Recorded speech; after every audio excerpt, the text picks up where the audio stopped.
Hey everyone, welcome to another episode of Triangle Offense. I'm Munish. As always, I'm joined by Nishant. On yesterday's episode, we spoke about the Bucks, and today we'll stick with the Eastern Conference, but at the lower end of the table. The 10th spot, that race is heating up, isn't it? It Yep. looked for a while the Chicago Bulls were running away with it, but guess who's back? Russell Westbrook is balling it out. He's got like 10 triple doubles in his last 12 games. Incredible. Yep. 25 for the season. He's going to get the most triple doubles. He's going to get that record from Oscar Robertson pretty soon, probably the season itself. And they don't look like stopping. The Wizards are just on the heels. And here's how the table looks so far: the Bulls are 24 and 33. The Wizards are 24 and 33. The Raptors are just one game behind, 24 and 34. So half a game behind, you could call it. And the race is on. Who's your pick to finish in the 10th spot? Let's remember, I'm Lavine is quite out for a few games because of COVID protocols. Westbrook is in the, I can't call it the greatest form of his life, but in amazing form. And the Raptors are playing without Lowry, without Van Fleet, and somehow it's still in the race. I don't think they want to be in the race, but they're in the race. Yeah, I don't see the Raptors doing it this time around. And the reason why, excuse me, I have to go with the Wizards is there's just too much firepower. The fact that the Wizards are in this position, it still blows my mind. With that squad, they shouldn't have been here. But I think they have enough to see themselves through, especially with Lavine out. But even when Lavine was fit and they were playing, you would give somebody like that a fighting chance. But they've sucked since the Vucevic trade. Like they've had a few flashes of brilliance here and there, but by 5 and and large, 5 in the last 10. yeah, the results have been underwhelming. Even the games that they won, it wasn't too comprehensive or like, wow, this is the team now. It didn't look like that. So they were scraping out some wins, dropping some games. Wizards, on the other hand, they're on the upswing. Uh, they've got more players than you can count that can go get a bucket when you need to. How they've not done that for the length of a season still beats me. And you probably have to look at the coach there as to like this is a squad that should be in the playoffs easy. Maybe get to round 2 and then we talk. Playing game, come on. So with Westbrook, with Beal, I'm afraid there's just far too much firepower there for this team not to work, regardless of strength of schedule.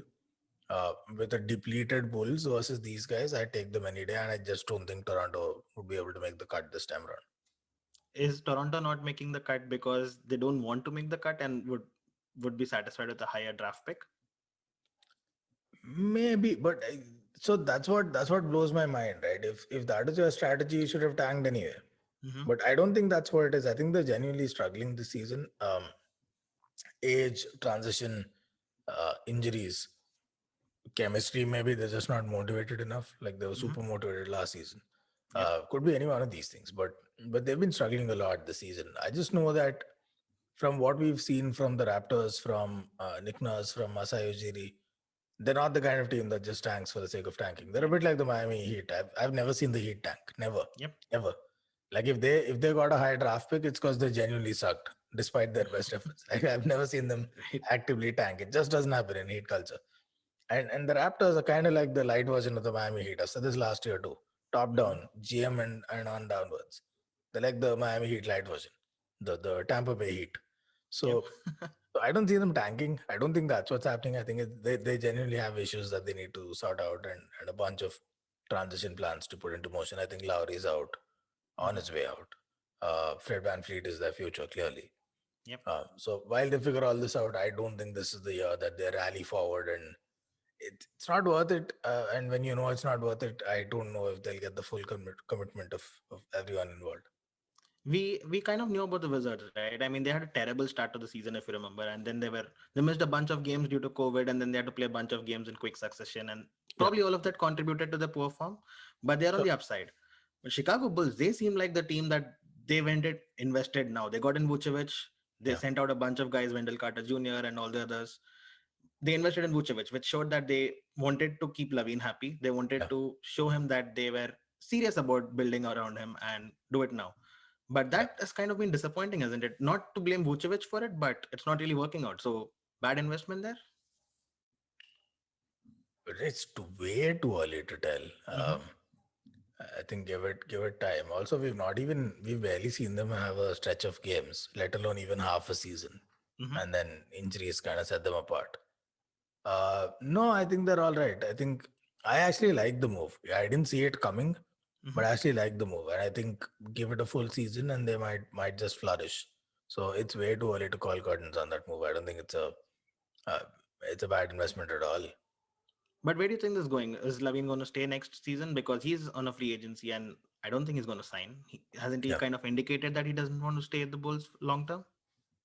Yeah, so if the question is, have they done enough to convince him to stay? Well, probably not. I mean, it's not Uh-huh. like they signed the Joker or somebody of that caliber. And he may well leave. He may well leave. And listen, a guard like that will have suitors. As loaded as the league is, Totally. backcourt wise, he'd have suitors. Like I could totally see him go to LA. Hmm. No, I'm not going to. I'm not going down the Lakers route. I was actually thinking of the Clippers. Um, there's going to be a lot of movement. Kawhi is a free agent. Let's not assume he's going to sign. There'll be some vacancy there if he doesn't. And there's going to be a bunch of teams interested. So, no, I don't think Vucevic is enough to convince Lavin. But if that was their strategy, it was a long shot. Even if Vucevic came in and fit right in from day one and they started firing on all cylinders, it's still a very small window. And this would still be a playing games team, regardless. Right. And it's kind of like, don't you think, an all or nothing approach where you're going to rest your entire future and make this high risk trade Right. and have it all boil down to just one or two playing games, and that will decide your fate, seal the deal, on whether or not you keep Lavin.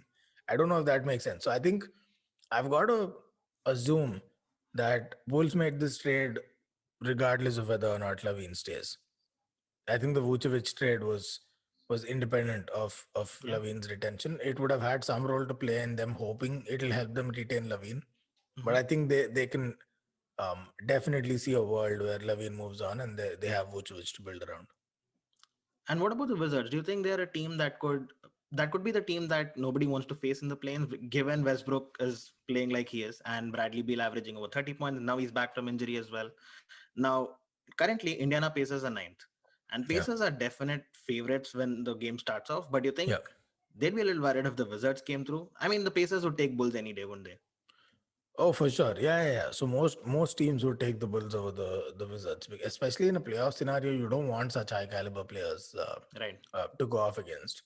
But listen, I think the playing games should be as far as they get. I know Westbrook's going to be super motivated in the playing games and all of that, Hmm. but so let's play this out. So right now, 7, 8, 9, 10 is what? Miami Heat, Charlotte Hornets, Pacers, and Bulls. Yep.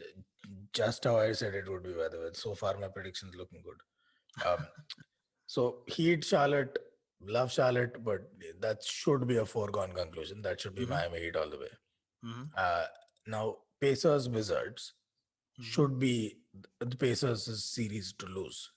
Hmm. I'd be shocked if they don't come away with a win from that series. That's one.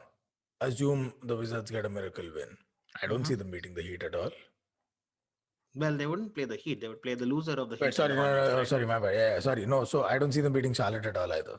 That's what I Okay. meant. I Because with just Lamelo don't see back and them. Hayward back, I think they're stronger. Everyone, I just don't see them beating the Hornets. And assuming that the Heat go up and the Knicks fall down, because that's the only possible chance, or the Hawks Yeah. could fall down. You don't see the Wizards beating the Hawks or the Knicks either, do you? Knicks, absolutely not.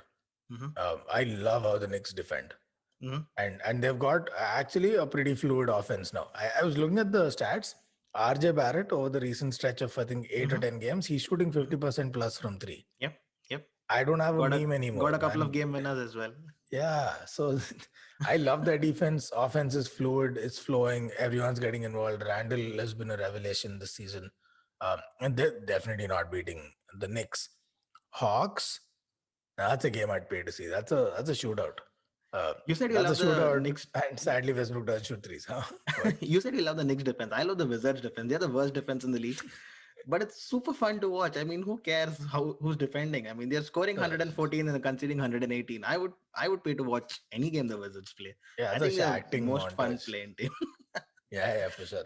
No, it's a Shaqting montage, and like I said, if it turns into a shootout with Atlanta, where Trae Young's balling, where Bogdanovich finally woke up and Mhm. realized he's a shooter. Yeah. Yeah. He's been killer actually the second half of Absolutely. the season, post All-Star game at least. Capella has been a revelation. Mm-hmm. Like, who would have thought, right? Capella looked good for so long because mostly he'd pick up offensive rebounds under the board from Chris Yep. Paul and Westbrook and Harden. And all three, Chris Paul, Westbrook, and Harden, are elite playmakers. So they Right. would set up Capella with easy lobs and finishes and put back dunks and stuff like that. Who would have thought that he would thrive like he is right now in Atlanta? I think he's more than held his own. So I don't see the Wizards taking on the Hawks and beating them either. I would love the Wizard. I would love for the Wizards to take that 8th seed, play the Sixers or the Brooklyn Nets, because you want to see You want to see Westbrook in those Oh, for situations. sure. I mean, Yeah. he's the player for those matchups. So it would be a totally enjoyable matchup. So while I don't see that happening, I would absolutely love for. I won't complain if Westbrook and the Wizards make it to the playoffs and take that 8th Sure, seed. I'll buy that. Mm-hmm. Is there a possible upset? Westbrook goes off and then beat some other team? Nah, not In the happening. playoffs, fuck off. No, and then yeah, I don't. Well, stretching my luck. Yeah, the sad part is if they're gonna come in from the playing games, then they're gonna play a pretty high up seed. Yeah, I think that's a wish too much. But it's incredible watching Westbrook play like this. I know he's a former MVP. He gets a lot of hate for being too selfish, but man, he's getting triple double every game. Well, we blame Kevin Durant saying he latched on to a strong Golden State Warriors and won chips. Yeah. And then Westbrook gets the opposite end of the hate. He goes to a lower team and then he's good for nothing because he doesn't win anything. Isn't it kind of No, absolutely not. Not at all. Because look, first of all, with Durant, it wasn't just that he went to a strong team. He went to the team in the league, the team that had the best ever record. But with Wizard, I think a lot of the Westbrook criticism stems from the fact that, first of all, he's not a great shooter in a world that's entirely devoted to shooters. That costs him some brawny points. Then there were the Oklahoma years where record after record, MVP, everything under the sun, everything except results. And then OKC gave him Paul George, gave him a bunch of stuff, blah, blah, blah. Couldn't get a result. Goes to Houston, forms a mini super team of sorts, couldn't get a result. So I think sports culture in general, especially the pro leagues in the US, are so tuned to results and track record are everything. You don't have a resume, you're not worth it. And that resume should include chips. So then it's tagged. Durant might get all the hate in the world. He got a lot of hate in Golden State. But every time he played well, he'd be recognized for it because they recognize that it's coming in a winning effort. And regardless of what team he joined, he was the finals MVP both times around. So he kind of proved himself a bit there. Westbrook has yet to do that in the postseason. He's had flashes, he's had games, he's had maybe a series here and there, but he's never made it out of the postseason. That's a big drawback for a player of his caliber. Yeah. And it's always going to be held against him, just like it's always going to be held against Paul George. All right, so that was the Wizards. And the Wizards have a similar problem like the Bulls, right? They need to do whatever it takes to keep Bradley Beal happy. So was Westbrook bringing in Westbrook one of those options, and would they build around that, or do you think they're just going to let go of Beal, cash in, and then build a team after that? No, because I mean Westbrook's not getting any younger, so if they're going to let go of Beal, might as well just clean house and start from scratch like OKC. I think it was the deal that was available. It was a deal ready to be made, and John Wall, with all of his injuries, they were happy to get rid of John Wall and get anyone in exchange. And they got Westbrook. Now, was that enough to keep Beal? I don't think so. I think Beal was definitely considering moving out even this season before the deadline. They may well lose him next season. But if they lose him, they're going to get a ton of value in return, first of all, with Bradley Beal. I would say they should just either move on from Westbrook or keep him around, but you know, it's not going to be a long-term thing. He's not getting any younger. So if Beal moves on, Wizards next season would sort of be like OKC from last season with Chris Paul and a bunch of young guys trying to, upset the apple cart. Right, and then you'll see Westbrook posting numbers like 30 points, 20 Oh rebounds, yeah, for 25 sure, assists. for sure.